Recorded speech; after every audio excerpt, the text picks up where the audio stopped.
The Yakuza. They are not simply the Japanese mafia. They are one of the oldest continuously operating criminal structures in the modern world.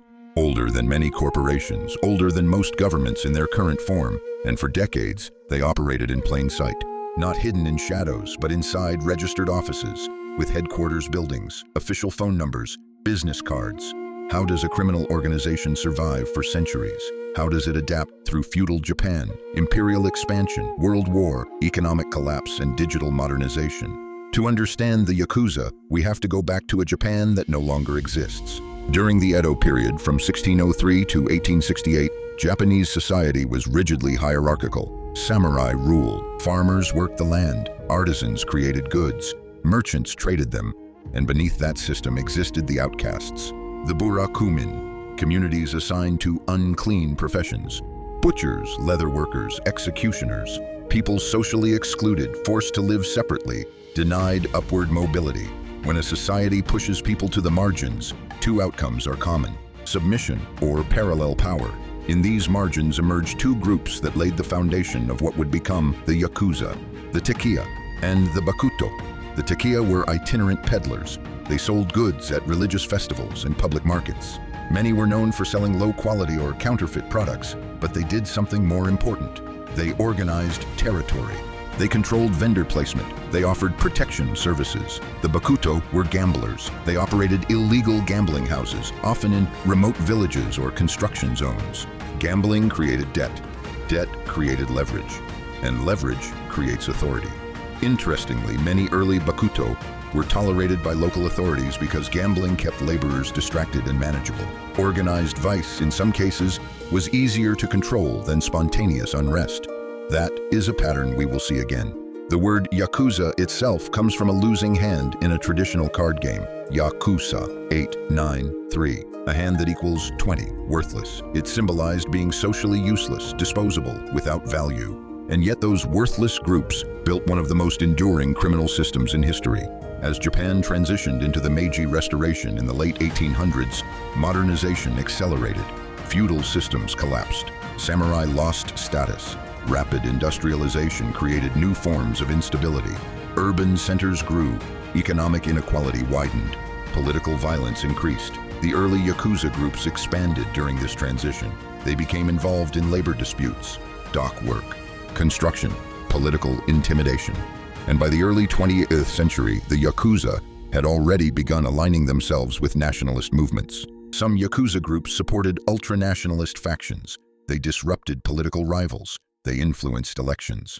They operated as informal enforcement arms for certain political interests. Crime and politics began to overlap. After World War II, Japan was devastated. Cities were destroyed, infrastructure collapsed, food shortages were widespread. The American occupation reshaped political systems. And once again, in the vacuum of instability, black markets flourished. The Yakuza moved aggressively into these markets. They controlled distribution of scarce goods. They dominated port activity.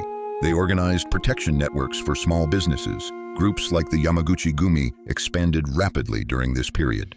Founded in 1915 as a small dockworker group in Kobe, the Yamaguchi-gumi would eventually become the largest Yakuza organization in Japan.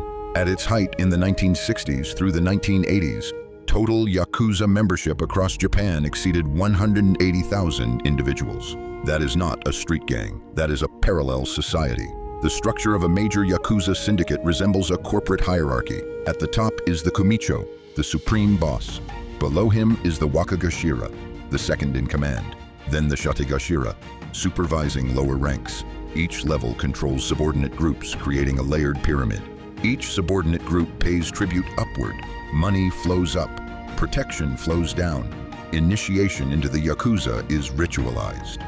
The Sakazuki ceremony formalizes the relationship between leader and recruit. Sake is shared in symbolic cups representing parent and child. The bond is considered sacred. Breaking it is betrayal not just of leadership, but of family. Yubitsume, the ritual finger amputation, reinforces discipline. Over time, repeated offenses could result in multiple segments removed. Some members even used prosthetic fingertips to avoid public stigma. Tattoos, full-body irizumi, became symbolic markers of endurance and loyalty. These tattoos are applied manually, often over years, representing pain tolerance and commitment. But the real power of the Yakuza was never just ritual, it was economic integration. During Japan's economic boom in the 1970s and 1980s, the Yakuza infiltrated legitimate sectors: construction contracts, real estate speculation, corporate shareholder intimidation, known as sokaya, where gang members would buy small shares in companies and disrupt shareholder meetings to extort money. They profited from Japan's massive property bubble. They laundered money through entertainment, finance, and even sports. At one point, it was estimated that Yakuza-affiliated groups controlled billions of dollars in assets. Yet unlike many Western criminal organizations, the Yakuza maintained semi-legal recognition.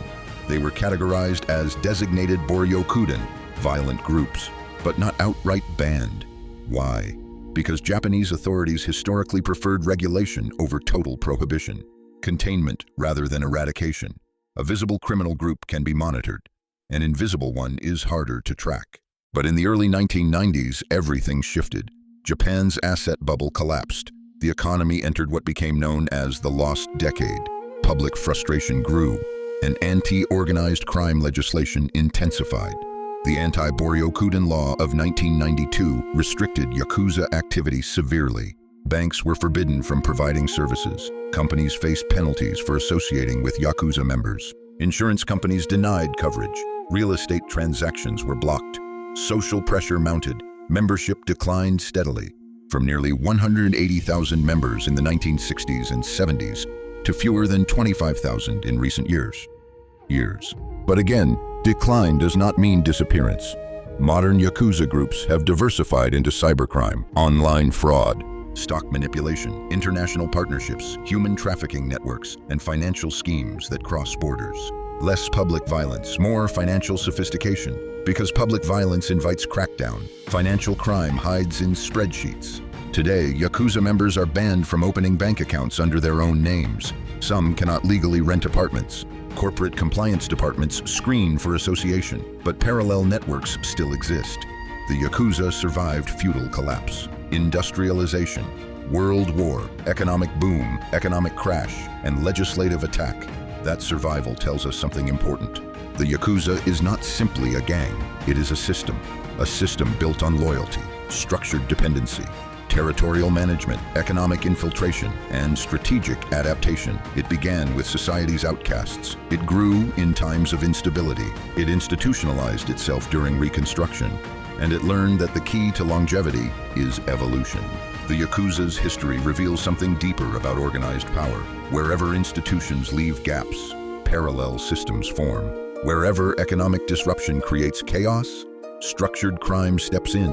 And wherever loyalty is ritualized, control becomes durable.